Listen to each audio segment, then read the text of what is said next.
Imagine for a second that you're watching this massive, incredibly high-stakes geopolitical chess match. Right. And one side, they've got seemingly limitless resources, limitless confidence, and they aggressively move their queen right across the board. Expecting a quick win. Exactly. They Yeah. expect this immediate, glorious checkmate. They think the opponent's going to look at the overwhelming odds, instantly fold, and, I don't know, maybe even thank them for ending the game so fast. But that's not what happens in reality, is it? No. Instead of folding, the opponent looks at the board, flips the entire table over, sets the room on fire, and completely rewrites the rules of engagement while the clock is still ticking. Yeah. We are currently watching the grand illusion of a quick victory in modern warfare just violently shatter in real time. Welcome to this deep dive. Because right now, the Middle East is quite literally burning. It really is. We're looking at day 4 of this intense, rapidly escalating conflict between the United States and Iran. And the picture on the ground is absolutely nothing like the surgical managed operation that we were promised. The sheer velocity of this deterioration is, it's what really stands out to me. Because geopolitical crises, they usually have a slow build, a simmer before the boil. Right. But the speed at which this specific situation devolved from a planned tactical strike into a massive regional conflagration, it's catching almost the entire international community completely off guard. And that is exactly the mission of our deep dive today. We are going to unpack the shocking, chaotic reality of this U.S.-Iran conflict. We need to look at how an operation pitched as a swift in-and-out mission has, in just 96 hours, instantly morphed into this bloody, decentralized stalemate. With seemingly no off-ramp. None, and absolutely no exit strategy. So to help us navigate this incredibly complex web of military strategy, domestic politics, and global economics, we're pulling from a highly detailed analytical breakdown. Yeah, the recent one from YouTube. Right, recently published by a YouTube channel, The Deshpacht. Specifically, we're looking at their video essay titled, "Did Trump Get Iran Wrong? U.S. Forces Struggled to Overcome the Ballistic Backlash." It's a heavy piece. It is. It's a dense, heavy piece of source material that really doesn't pull any punches. Right. It asks some very uncomfortable questions about American foreign policy and military readiness. It is a comprehensive analysis. And before we really delve into the specifics, I need to explicitly step in here and lay down the ground rules for our discussion today. Good idea. The source material we are examining today contains heavily politically charged content. It involves direct, severe critiques and assessments of the Trump administration, United States lawmakers, the military strategies of Israel, and the actions of the Iranian government and its military apparatus. Yeah, We need to make it abundantly clear to you, the listener, we are not taking sides. exactly. We are not endorsing the viewpoints, the political critiques, or the specific military claims contained in this source. Our goal today is purely 100% to impartially map out the ideas, the facts, the reported figures, and the theories presented in the original analysis. We just want to lay out the different dimensions of this crisis exactly as they are presented in the Deshpacht video, so you can understand the sheer complexity of the arguments being made about this unfolding disaster. Right. I'm glad we got that out of the way, because we have a massive amount of ground to cover. Okay, let's unpack this. We need to start by outlining the almost incomprehensible gap between that expected surgical strike and the current reality of this geopolitical disaster. The gap is staggering. It is. The analysis points out a fundamental catastrophic miscalculation right out of the gate. The U.S. and its allies seemingly went into this with a deeply flawed assumption of how quickly they could secure a victory. There was this underlying belief that a show of overwhelming force would act as a psychological sledgehammer. Right. Instead, we're looking at a scenario where the brakes have been completely cut, 4 days in, and the fire is only spreading. The contrast between the stated objectives in the briefing rooms and the reality on the ground in the Middle East is just stark. The initial narrative surrounding the strikes on Tehran heavily utilized the rhetoric of liberation. Bringing democracy. Exactly. The framing was that these actions were designed to bring democracy to the region, to free the populace from an oppressive regime. Yet, the reality described in the video analysis is not one of precision strikes on empty military bunkers. It is described as the carpet bombing of a densely populated capital city. And the human toll the video reports is just devastating. It completely contradicts that liberation narrative. We're talking about Tehran, a massive metropolitan area. Millions of people. Millions. The analysis highlights specific, horrific tragedies that have occurred in just the first few days. They note that bombs have fallen on girls' schools. resulting in the deaths of over 160 people. It's awful. And the reaction to this on the ground is entirely opposite to what military planners apparently anticipated. Because of these casualties, citizens are indeed flooding the streets of Iran in massive numbers. But they aren't out there cheering for a revolution. No. They aren't celebrating a regime change. They are out there in deep collective mourning. They are grieving the loss of children. And that emotional and psychological reality completely subverts the initial strategic expectation. This is a crucial concept in modern warfare. How so? Well, when military planners assume a population will welcome a foreign intervention, and instead that intervention results in massive civilian casualties, especially highly emotive tragedies involving children or schools, it instantly unites that population against the attacking force. Right. It hardens their resolve and dissolves any latent domestic opposition to the targeted regime.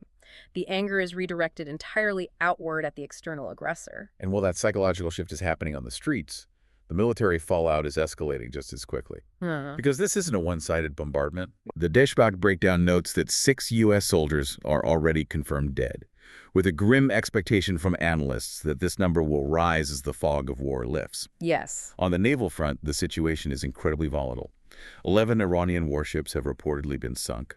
Furthermore, Iran claimed to have completely destroyed the largest U.S. radar installation in the Middle East. It's a massive, heavy exchange of blows, and Iran is showing absolutely zero signs of backing down or capitulating. Right. What's fascinating here is one of the most compelling analytical framework the video uses to explain this miscalculation. It's a specific historical comparison. The Venezuela versus Afghanistan thing. Yes. The analysis suggests the U.S. administration anticipated a Venezuela scenario, but is instead stumbling blindfolded into an Afghanistan scenario. I want to spend some time on that, Sure. because those are two very loaded terms in geopolitical strategy. What exactly do those two scenarios represent in the context of this specific Iran conflict? It's a brilliant contrast to draw. A Venezuela scenario, in foreign policy shorthand, implies a situation where extreme external pressure like heavy economic sanctions combined with the threat or application of targeted strikes leads to a rapid internal collapse of the target regime. So the regime just implodes. Exactly. The expectation is that the government is so fragile, so lacking in true domestic support, that a strong external push will cause the military to flip or the leadership to flee, resulting in a quick toppling without the need for a protracted, boots-on-the-ground war. The U.S. seemingly expected the Iranian government to fold immediately under the psychological and physical weight of this initial massive assault. A quick victory, a masterstroke of pressure that requires minimal sustained commitment. But the reality unfolding, according to the breakdown we were reviewing, looks much more like Afghanistan. Yes, an Afghanistan scenario represents the ultimate military and political quagmire.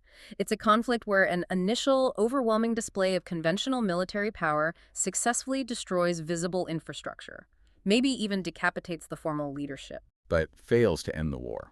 utterly fails to subdue the actual enemy combatants. Instead, the enemy disperses. They adapt to the terrain, they dig into mountains and urban centers, and they prepare for a long, grueling, asymmetric war of attrition. Which drags on for years. Exactly. Draining the attacking superpower's resources, its treasury, and its domestic political will. The U.S. expected to kick down a rotting door. Instead, they hit a reinforced hornet's nest. And speaking of a hornet's nest, I was stunned by the details the analysis provided regarding the utter chaos for civilians caught in the middle of this. We focus so much on the military hardware, but what about the people? It's a logistical nightmare. The video highlights the immense irony and, quite frankly, the systemic failure of the U.S. evacuation strategy. We are talking about the United States, a country boasting the world's most powerful military, deploying massive multi-billion-dollar carrier strike groups to the region. Right. Yet the message to hundreds of thousands of U.S. citizens currently stranded across the Middle East is essentially, you're on your own. The logistical breakdown is significant here. The source material notes that U.S. diplomatic missions in surrounding, supposedly allied areas like Riyadh in Saudi Arabia and Kuwait have been attacked or heavily threatened. Embassies are rapidly closing their doors. And the official directive from the U.S. State Department to its nationals is a blanket order to leave the Middle East immediately. But, as the analysis pointedly asks, how? They haven't provided a physical mechanism like military airlifts or secured commercial corridors for these citizens to actually evacuate. I want you, the listener, to really put yourself in those shoes for a second.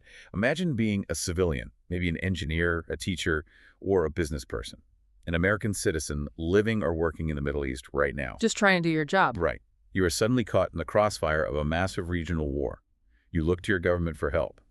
You are told by the most powerful military on Earth, a military backed by $1 trillion defense apparatus, that despite the fact that they just ignited this very conflict, they cannot rescue you from the war zone. It's a chilling realization. They have the ships, they have the cargo planes, they have the logistical backbone to move entire armies, but the situation on the ground is so incredibly volatile, so thoroughly out of their control, that their official public stance is, figure it out yourselves. It is a stunning admission of a lack of control over the operational environment they just disrupted. When a superpower cannot guarantee the extraction of its own non-combatant citizens from a conflict zone it initiated, it speaks volumes. About the level of unexpected resistance. Exactly, and the immediate breakdown of logistical security. The airspace is too dangerous, the regional partners are too spooked, and the resources are completely tied up in combat operations. And this brings us to a critical turning point in the conflict, perhaps the most significant tactical development detailed in the entire Daesh-backed video. The evolution of the Iranian military response. Yes. Right, because Iran's response hasn't been to wave a white flag and ask for terms of surrender. The video notes they are actively, vocally refusing any calls for a ceasefire. They are publicly stating they are prepared to fight for months, if not longer. And this is where the military strategy completely shifts from conventional warfare to something incredibly difficult to counter. Following the death of Iran's supreme leader, Ayatollah Khamenei, the Iranian military hasn't collapsed into infighting or chaos. Which is what usually happens when you remove the head of an authoritarian structure. Right. Instead, they have activated something the analysis calls a Mosaic defense system. This is a crucial concept for anyone trying to understand why this conflict isn't ending quickly.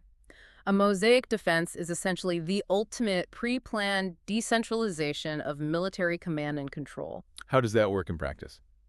Well, in a traditional conventional military structure, you have a very rigid top-down hierarchy. Orders come from the top, the president, the supreme leader, the central command generals in the capital city, and those orders flow down through a communications network to the divisions, battalions, and ultimately the units in the field. And the entire logic of a decapitation strike, which is what the U.S. seemingly attempted by targeting the leadership, is that if you cut off the head, the body dies. The units in the field, suddenly cut off from central command, won't know what to do.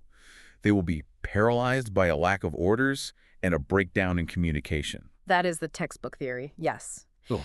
But the Daesh-backed analysis points out that Iran has spent decades studying American warfare. They watched what happened in Iraq and Libya. They learned. They knew that in any hot conflict with the U.S., their centralized command bunkers and communication arrays in Tehran would be the very first things destroyed. So they engineered this Mosaic defense system. Okay. It means that the moment central communication is severed, the traditional hierarchy dissolves by design. Local commanders, regional base operators, and even officers in charge of individual hidden missile silos are pre-authorized to operate completely independently. Wow. And the video brings up a chilling piece of evidence to support this. They explicitly mention that the Iranian foreign minister himself publicly admitted that their military units are currently operating entirely outside of central command. Yeah. They have been switched to a weapons-free mode. This means local commanders do not need to radio back to headquarters to ask for permission to fire. They already have their orders. They have their pre-assigned target lists, they have their stockpiles, and they are independently launching strikes against targets in Tel Aviv, Haifa, Jerusalem, and various allied Gulf states. The central government in Tehran, or whatever is left of it, couldn't stop these missile barrages right now, even if they desperately wanted to. This raises an important question, and it's one the source highlights as a major, perhaps fatal, analytical blind spot in the initial war planning. What's that? If you successfully destroy the enemy's leadership and sever their communications, who exactly do you negotiate a ceasefire with? That is the ultimate paradox of the decapitation strike. It sounds so clean and efficient on paper in a war room. Take out the top tier of leadership, cause the state apparatus to crumble, and end the war by Friday. But in reality, In reality, when dealing with a Mosaic defense, You've just eliminated the only people who actually have the authority to sign a peace treaty and order the troops to stand down. The analysis forcefully argues that this decentralized remote strike capability has essentially trapped the United States in a conflict with no conventional exit. Military analysts point out that the U.S. is now staring down two terrible, almost practically impossible options to end the violence. What's option one? Option one is a purely military solution. It would require a long, incredibly bloody, and massively expensive ground and air campaign where U.S. forces have to physically hunt down every single independent missile launcher. Good luck with that. They would have to sweep through every province, comb through every rugged mountain range, and clear bunker by bunker, cave by cave, to completely eradicate Iran's remote strike capability. And considering the geography of Iran, it is a massive country defined by vast, impenetrable mountain ranges. And considering the sheer number of deeply buried hidden silos they possess, that is a logistical nightmare. It's impossible. That isn't a surgical strike. That is a multi-year occupation that would cost countless lives and trillions of dollars. It's the ultimate Afghanistan scenario on steroids. Exactly the point the video makes. Which leads us to option two, the seemingly absurd diplomatic route. Let's hear it. The U.S. would essentially have to pause its operations and plead with whatever scattered remnants of the Iranian civil government are left in Tehran to somehow miraculously rebuild a central command structure. You're joking. No, they would have to implicitly promise to stop bombing them just long enough for those remnants to consolidate power and reestablish communications with the rogue missile silos. Solely so the U.S. has a legitimate representative to sit across a negotiating table from to agree to a ceasefire. Just think about the sheer absurdity of that strategic position. Yeah. You spend billions of dollars to bomb a country's leadership into oblivion, and then you have to actively hope they can put a new leadership back together quickly so you can officially stop fighting them. It's a strategic dead end. You've broken the machine, but the broken pieces are still firing at you. And this leads the Desh-backed breakdown to a broader extrapolation regarding the psychological nature of the adversary the U.S. is now facing. The source makes a deeply compelling point about the mindset of a devastated nation. Right. You now have an Iran that has been subjected to immense destruction. Its top leadership has been killed. Its critical infrastructure is heavily damaged or destroyed. It is a wounded, profoundly insulted nation that now feels it has absolutely nothing left to lose. The video lists the historical precedents to back this up, pointing directly to Iraq, Libya, and Afghanistan. The analysis argues that in every one of those historical cases, when a state apparatus is completely dismantled and the populace, along with the remnants of the military, feels they have nothing left to lose, it guarantees the embrace of brutal asymmetric warfare. Traditional diplomatic treaties become impossible because there is no central authority left to enforce them. And the scattered, decentralized remnants of the military are motivated purely by a desire for retaliation and survival. As long as they have a single missile left in a tube, they will fire it. They have no structural or political incentive to sign a treaty. The old rules of engagement, the conventional diplomatic leverage points, simply no longer apply in a post-decapitation landscape. So if the military reality on the ground is this decentralized, impossible game of whack-a-mole, how is that being sold back home? Because the promise made to the American public was quick, easy, and decisive. Right. How do you spin an Afghanistan-style Quagmire to a voter base? This is where the Desh-backed analysis pivots to the domestic side of this crisis, and it is fascinating. We need to talk about the shifting sands of the U.S. justification for this war. The shifting excuses. Yes, the video breaks down the chronological chaos of the Trump administration's shifting excuses, and the whiplash is truly staggering. It is incredibly important to trace this evolution, or rather, this rapid, almost daily fluctuation of the stated casus belli, the justification for war. In political science, a constantly shifting justification usually reflects either a lack of a coherent initial strategy or an administration desperately trying to find a narrative that will stick with a skeptical public as the reality of the operation fails to match the original pitch. I want to go through this day by day exactly as outlined in the video because it really highlights the confusion. Let's look at day one. Okay. On the first day of the strikes, the administration's justification is entirely focused on the nuclear program. The messaging from the president, echoed by Vice President J.D. Vance, claims the singular goal is to end Iran's nuclear capabilities once and for all. But there's a problem with that. A massive problem. The Desh-backed analysis points out a glaring contradiction from J.D. Vance himself.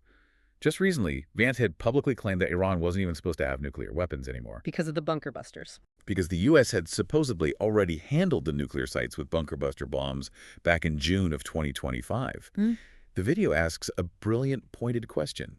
Is the administration admitting that those June 2025 strikes completely failed? Which is a huge admission. Because if they succeeded, as previously claimed, why are they using the nuclear program as the primary excuse on day one of this new war? The logical inconsistency is immediately apparent to anyone paying attention. If the primary threat was neutralized previously, it cannot logically serve as the foundational justification for a massive new regional escalation. It creates an immediate credibility gap. Right. But the narrative doesn't stay there. We move to day two. Suddenly, the focus shifts entirely from nuclear containment to a massive geopolitical objective: regime change. A completely different beast. The talking points pivot. Now, the goal is supposedly to bring democracy to the Iranian people and permanently end the Islamic Republic. Which represents a completely different strategic objective, requiring entirely different military, political, and economic approaches. Regime change is vastly more expansive, complex, and resource-intensive than targeted airstrikes on specific nuclear facilities. It implies occupation. It implies nation-building, which is exactly what the U.S. spent the last 2 decades trying to extract itself from in the Middle East. But hold on, because we get to day three, and the story changes yet again. The defense secretary steps up to the podium and says, no, the goal isn't regime change. The goal is actually just to degrade Iran's missile capacity. We just want to reduce their stockpile of ballistics so they're less of a threat. Notice the severe downgrade in ambition there. Yeah. They have moved from the monumental task of total regime change back down to a more limited, tactical objective of inventory reduction. It reads like an administration realizing they cannot achieve the grand vision and trying to lower expectations in real time. But the confusion within the administration is so deep that later that very same day, still day three, a joint secretary comes out with yet another, slightly different statement. Now, the justification is framed around ending Iran's ability to attack its neighbors. Right. It's about stopping them from causing terror in the neighborhood and protecting regional stability. So if we track that timeline, within an incredibly tight 72-hour window, the official rationale for plunging the United States into a major conflict has violently swung from nuclear disarmament to total regime change, down to degrading missile stockpiles, and sideways to regional policing. And if that wasn't confusing enough, the video highlights the current justification, which is perhaps the most shocking and controversial claim of all. This comes directly from Senator Marco Rubio. This is where it gets incredibly complicated. According to the breakdown, Rubio claims that the United States struck Iran preemptively because Israel was planning to attack Iran. Let's parse that out. The logic, as Rubio outlines it, goes like this. Israel was definitely going to attack Iran. Iran would inevitably retaliate against American forces in the region because they view the U.S. and Israel as intimately allied.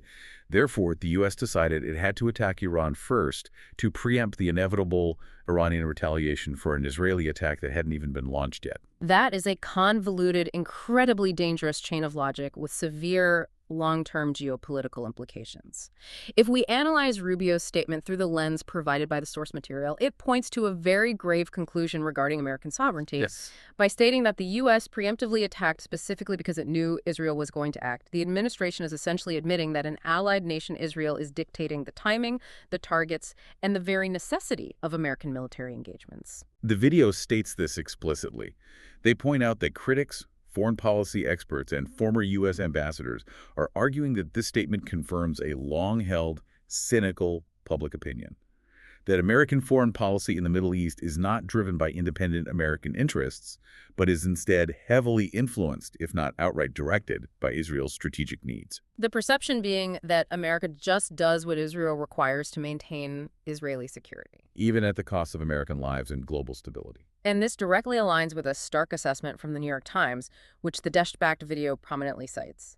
The Times described this entire operation as a war of choice. But crucially, they defined it as a war of choice that the U.S. was seemingly dragged into on behalf of another nation, rushing in with absolutely no clear, independent exit strategy of its own. And this brings us to a fascinating dynamic. You might think that this kind of aggressive military action, a projection of raw American power, would rally the president's political base. That's the conventional wisdom, right? Usually, yes. Here's where it gets really interesting. The analysis points out that this war is causing a massive domestic political earthquake for Trump, and it's coming specifically from his own Mosaic base. This isn't just pushback from the usual anti-war left. This is a revolt from within. This is a critical divergence from typical wartime politics. Historically, in the United States, presidents almost always see a significant rally round the flag effect during the initial stages of a conflict. The public generally unites behind the commander-in-chief when troops are first sent into harm's way, regardless of party affiliation. But the video argues that is absolutely not happening this time. They quote former Congresswoman Marjorie Taylor Greene, who was previously known as one of Trump's most staunch, vocal, and uncompromising allies. What did she say? She took to social media and didn't mince words. She called the Trump administration a bunch of sick liars. Her quote, as highlighted in the source, is incredibly revealing about the fracture within the populist right. She stated, "This was not what we thought Meg J was supposed to be. Shame. We voted for America first and zero wars." That phrase, zero wars, is the absolute crux of this internal political crisis. The isolationist, America First wing of the Republican Party, which formed a core, energized part of Trump's electoral coalition, fundamentally believed they were voting for withdrawal from foreign entanglements. Right. They voted for a retraction of the American empire, not an expansion of it. Exactly. The video also mentions conservative commentator Matt Walsh, who commands a massive audience on the right. He's expressing profound public confusion. He's asking his audience how this self-proclaimed peacemaker president, the man who promised to end the endless wars, has suddenly plunged the country into a massive, open-ended conflict without a clear strategy. And the numbers back up that confusion. The Deschbacht analysis drops a staggering detail here to emphasize the scale of this pivot. It notes that Trump has now authorized the bombing of 7 different countries during his tenure. The political base that thought they were voting to stop the stupid wars in the Middle East is suddenly waking up to find their president bombing 7 sovereign nations. And the polling data cited in the analysis reflects this profound, widespread disconnect. This isn't just a few vocal commentators. It's a massive shift in public sentiment. According to a CNN poll mentioned in the video, a staggering 60% of Americans outright disapprove of the decision to attack Iran. Wow. Even more striking, when looking for positive reinforcement, a Reuters Ipsos poll shows a maximum of only 30% approval for this military campaign. 30%. That is an incredibly low, almost historically unprecedented number for the opening days of a major military operation. Usually, even controversial wars start with a baseline of 50 or 60% approval just based on patriotic momentum. It illustrates a severe, immediate crisis of legitimacy for the administration. When an isolationist political platform violently and suddenly collides with the reality of initiating a massive, open-ended Middle Eastern war, it fractures the electoral coalition. The administration is facing severe opposition not just from the opposing political party, which is expected, but from within its own intelligence community, from skeptical members of Congress, and crucially, from its most loyal, energized voter base. It's a political nightmare happening concurrently with a military nightmare. Yeah. But I want to pivot back to the physical reality of this conflict, because the military nightmare isn't just about strategy, it's about accounting. The cost. The Deschbacht video delves deeply into a concept it calls the war of attrition. And it fundamentally comes down to the brutal, unforgiving math of modern warfare. I hear these numbers thrown around, $1.5 billion spent, advanced jets going down, but I'm struggling to understand the math here. We have the most advanced, well-funded defense systems on the planet. Why are we reportedly losing a war of attrition to a country that has been under heavy economic sanctions for decades? It's a fantastic question, and it actually comes down to the brutal economics of those very defense systems.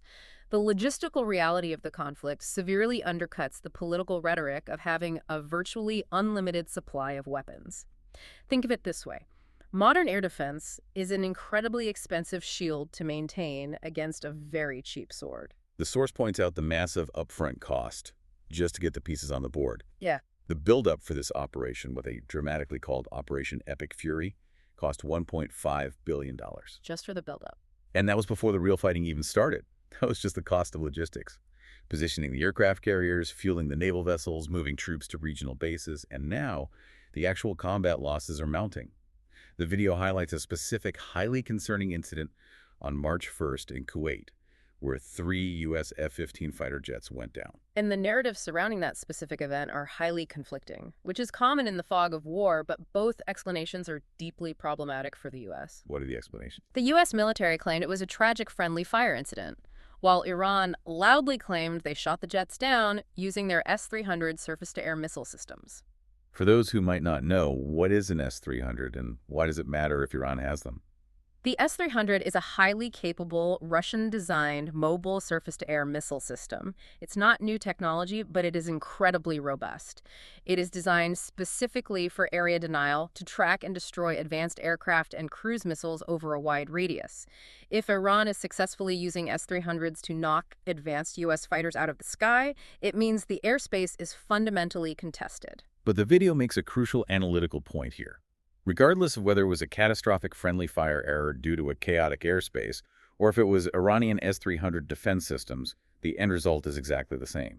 U.S. planes, which are incredibly expensive, highly advanced pieces of machinery, we are talking tens of millions of dollars per airframe, are falling out of the sky like flies, to use the video's phrasing. The illusion of total, unchallenged U.S. air superiority without severe cost is gone. But as the video explains, the real math problem, the true core of this war of attrition, isn't just about losing planes. It's about the missiles. Precisely. This is where the economic disparity between offensive capabilities and defensive capabilities becomes the deciding factor in the war. Let's break down the economics of a missile exchange as the analysis details it. Okay, so let's look at the Iranian side first. You have Iran firing a relentless, massive barrage of ballistic missiles and drones. According to the breakdown, these weapons are relatively cheap to produce. They have vast underground factories churning out these rudimentary but effective ballistics for perhaps tens of thousands of dollars each. And they're fast to build. They are fast to build, and Iran has been stockpiling them for years. Now look at the other side of the equation. You have the U.S. and its regional allies trying to shoot those incoming missiles down. To do that, they're using some of the most advanced defense systems ever created, specifically Patriot missile batteries and SM-6 interceptors launched from naval destroyers. And those interceptors are engineering marvels, but they come with a staggering price tag. An SM-6 interceptor can cost upwards of $4 to $5 million per missile. They're incredibly complex, highly sophisticated, and most importantly, for a war of attrition, they are exorbitantly expensive and slow to manufacture. You cannot mass produce them overnight. So the equation is heavily, almost absurdly skewed against the defender. Every time Iran fires a $50,000 ballistic missile, the U.S. has to fire a $4 million interceptor to stop it. It's a losing game. You are spending millions of dollars to swat down a weapon that cost a fraction of that amount. It's an economic bleed-out. But the video stresses that even more critical than the financial cost is the sheer inventory constraint. It is a finite shield. You can only stockpile so many Patriot missiles in the region. And according to the analysis, the U.S. and its allied partners simply do not have enough physical interceptor systems in their inventory to maintain this pace of defense against the sheer, overwhelming volume of cheap ballistics Iran is capable of firing. How fast are they burning through them? The Dishbacked video cites dire predictions from Bloomberg to illustrate this point. They estimate that the United Arab Emirates, heavily targeted and reliant on these systems, could completely exhaust its entire supply of interceptor missiles in just 1 week of sustained conflict. Qatar's supply could vanish in a mere 4 days. Think about the panic that must be causing in those capitals. 4 days until the shield fails. And this creates a global ripple effect, which the video highlights as one of the most alarming aspects of this entire crisis. Because the U.S. feels obligated to protect its assets and allies in the Middle East from this barrage, it is being forced into a terrible strategic compromise. Taking from Peter to pay Paul. Exactly. The source notes that the U.S. military is actively diverting vital defense systems and interceptor stockpiles away from other critical geopolitical theaters. They are cannibalizing their global defense posture to plug the massive hole in the Middle East.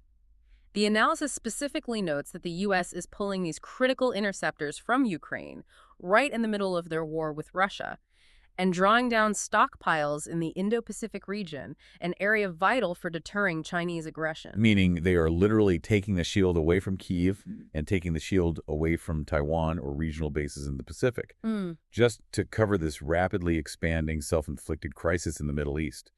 It is systematically destroying America's global deterrence capability. And to make matters worse, the analysis points out a terrifying trump card Iran still holds. Iran claims they have months' worth of these cheap ballistic missile supplies ready to go. They are purposely flooding the zone with their older, cheaper inventory. Just to waste the U.S. interceptors. Exactly. The video notes they haven't even begun to widely utilize their most advanced weaponry, such as their Fatah hypersonic missiles. Hypersonic missiles travel at speeds and trajectories that make traditional interceptors almost entirely useless. Iran is essentially engaged in a deliberate, patient strategy to bleed the U.S. and its allies completely dry of their defensive capabilities using cheap decoys and older stock, saving their unstoppable weapons for when the shield is finally down. It's a terrifying methodical strategy because it's a math problem the U.S. currently isn't winning, and perhaps cannot win without fundamentally changing the rules of the game. And as if the military math wasn't complicated enough, the Deshbach video introduces a massive, deeply cynical wild card into the mix, a scenario they refer to as the dirty game. This involves Saudi Arabia and the terrifying risk of the entire anti-Iran coalition shattering from the inside out. If we connect this to the bigger picture, this section of the analysis relies heavily on speculation, but it is an incredibly volatile element of the current crisis that must be examined. It centers around a recent, highly damaging strike on a critical piece of global infrastructure. Right, the attack on the Aramco oil processing facility in Saudi Arabia. Aramco is the lifeblood of the Saudi economy and a massive pillar of global energy. The video details how this facility was struck by a missile. Now, initially, the immediate, almost reflexive reaction from many Western analysts and politicians was to blame Iran. It seemed like a logical escalation. Iran, feeling the pressure of U.S. strikes, lashes out at vital U.S. allies in the region to spread the pain. But then the analysis introduces a massive plot twist. They note that it is now highly suspected within certain intelligence circles that Iran didn't actually carry out this attack. In fact, Iran explicitly came out and stated they would not attack their brother, referring to Saudi Arabia, which is a significant diplomatic statement given their historically tense relations. If we follow the logic of the analysis here, it introduces a deeply cynical and dangerous geopolitical theory. If Iran, the obvious suspect, didn't attack the Saudi oil fields, who did? And what would be their motive for doing so in the middle of an already chaotic war? The video explores an explosive, highly controversial theory. The idea that Israel may have intentionally struck the Saudi oil infrastructure in what is known in intelligence circles as a false flag operation. Oh, wow. The theory presented here is that Israel wanted to frame Iran for the Aramco strike, the motive, the specific intention of enraging the Saudi royal family, triggering mutual defense pacts, and violently dragging Saudi Arabia into the war. The goal would be to force Riyadh to open a massive new military front against Tehran, thereby spreading the military burden and creating a unified Israeli-Sunni coalition against Shia Iran. It is a profound, incredibly heavy accusation to levy against an ally. It suggests a deliberate, covert attempt to manipulate a major regional power, Saudi Arabia, into a devastating conflict through pure deception and the destruction of their sovereign assets. The analysis notes that Riyadh is not taking this lightly. The Saudi government is currently conducting an active, intense investigation into the physical origins and telemetry of the missile strike. They are looking for hard proof of who actually fired it. And think about the sheer geopolitical fallout if this dirty game theory is proven to be true by the Saudi investigators. If Riyadh concludes, based on hard evidence, that Israel, the supposed close ally of the U.S., intentionally bombed their crown jewel oil fields just to trick them into fighting a war with Iran, the diplomatic fallout would be catastrophic. It would force Saudi Arabia into an incredibly difficult, paradigm-shifting choice. It could completely shatter the anti-Iran coalition that the U.S. has spent years and billions of dollars trying to painstakingly build in the region, most notably through efforts like the Abraham Accord. They would turn on each other. It would instantly turn supposed allies against each other in the midst of an already chaotic, unmanageable war, essentially handing Iran a massive diplomatic victory without them having to fire a single shot. It's a powder keg wrapped in a mystery. And it shows just how fragile the alliances in that region truly are. But while the Aramco strike is a localized crisis with regional implications, the broader economic fallout of this war is already hitting the entire globe. We need to transition from the military tactics to the economic shockwaves, specifically the choking of the Strait of Hormuz, because this is where the conflict hits the listener directly in the wallet. The economic consequences of a major hot conflict in the Middle East are never contained to the borders of the warring nations. But the analysis points out that the speed and the absolute severity of the current economic shock are notable even by historical standards. This isn't just a market tremor, it's a seismic event. The video tracks the immediate, tangible devastation to global trade. The Iranian Revolutionary Guard, utilizing their decentralized command, has taken a drastic, incredibly potent asymmetric step. They have essentially blocked the Strait of Hormuz. They have publicly threatened to set fire to or sink any commercial vessels or oil tankers that attempt to pass through the strait. For context, the Strait of Hormuz is arguably the world's most critical maritime choke point. It is a narrow stretch of water between the Persian Gulf and the Gulf of Oman. Its geography makes it incredibly vulnerable. At its narrowest point, the shipping lanes are only a couple of miles wide. Blocking it, either through the physical sinking of ships or the credible threat of missile strikes, effectively cuts off the flow of roughly 20 to 21 million barrels of oil per day to the global market. That's a massive number. That is roughly 20% of global petroleum consumption suddenly erased from the board. The impact on the markets was instantaneous. The analysis highlights the domino effect. Qatar, which is a massive global exporter of liquefied natural gas, has had to completely cease its export operations because their massive vulnerable tanker ships simply cannot get out of the Gulf safely. And Europe feels that immediately. As a direct result of that supply shock, European gas prices have already skyrocketed by over 50% in just a few days. The price of Brent crude oil, the global benchmark, has instantly hit $80 a barrel. And the source notes that market analysts are issuing dire warnings that if the strait remains closed, oil could easily surge to $120 or even $150 a barrel in the very near future. We must explicitly connect this macroeconomic data to the daily reality of the average global citizen. A massive spike in global energy prices is essentially a brutal regressive tax on every single consumer on the planet. It is inflation injected directly into the veins of the global economy. The Deshbacked video uses India as a prime example to illustrate this intense vulnerability. India is a massive growing economy that is heavily reliant on the Middle East for its energy needs, importing 55% of its crude oil and half of its LNG from the region. The analysis points out a terrifying statistic. India only maintains about a 20 to 25-day buffer stock of oil. When that 25-day buffer runs out, the consequences are severe, cascading, and impact every sector of the economy. A modern nation simply cannot function without fuel. Right. If you are living in a country dependent on these imports, and most of the world is, this looming crisis means inevitable, painful spikes in fuel prices at the pump. But it doesn't stop at the gas station. Higher fuel prices mean the transportation costs for all physical goods skyrocket. Everything gets more expensive. That leads directly to massive food inflation. You will pay significantly more for groceries, for clothing, for electronics, for everything. For developing nations, it leads to widening trade deficits, the rapid devaluation of local currencies, and potentially social unrest. It is a catastrophic economic domino effect, and it was all triggered by the blocking of one narrow stretch of water. And this imminent, undeniable economic disaster is driving frantic, behind-the-scenes diplomacy. The nations that are most exposed to this risk are not waiting for Washington to figure out a military solution. The source notes that regional players who are highly vulnerable to these economic shocks, specifically the UAE and Qatar, are actively, desperately pressuring the Trump administration to find an off-ramp, a diplomatic way to de-escalate and end the conflict immediately. They are looking at the math, looking at the blocked strait, looking at their own emptying interceptor stockpiles, and realizing this entire endeavor is completely unsustainable. Even China, a major global superpower, is getting involved quietly but forcefully. The video points out that China buys roughly 80% of Iran's oil exports. Their manufacturing economy is deeply reliant on that continued flow. So they have to step in. So China is engaged in a delicate balancing act. They are quietly urging Tehran via back channels to keep the oil flowing through the Strait of Hormuz, to not break the global economy entirely, while simultaneously trying to avoid publicly entering the war themselves and risking a direct confrontation with the U.S. Everyone who relies on global trade is frantically trying to put this fire out before it burns down the entire global economic system. It perfectly illustrates how the interconnectedness of global energy and supply markets ensures that a seemingly isolated tactical militarization in the Middle East rapidly translates into a profound economic crisis in every corner of the world. I'm looking at all the pieces we've laid out on the table today, and it is a staggering picture. So, what does this all mean?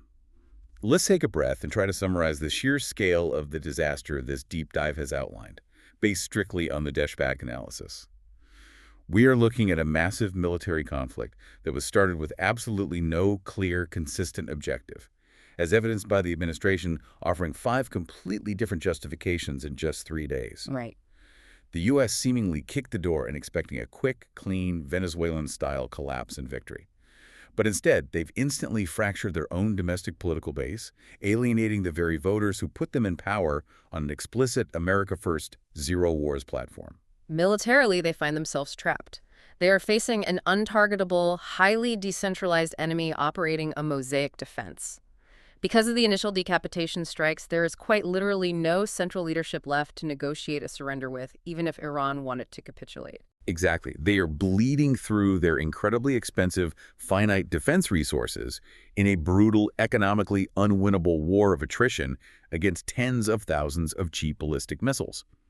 In a desperate attempt to maintain the shield, they are stripping vital defenses from Ukraine and the Pacific, destroying their global deterrence posture. And all the while, the threat of dirty games and false flags threatens to tear their fragile regional coalition apart from the inside. And the blockage of the Strait of Hormuz is virtually guaranteeing a looming global economic catastrophe.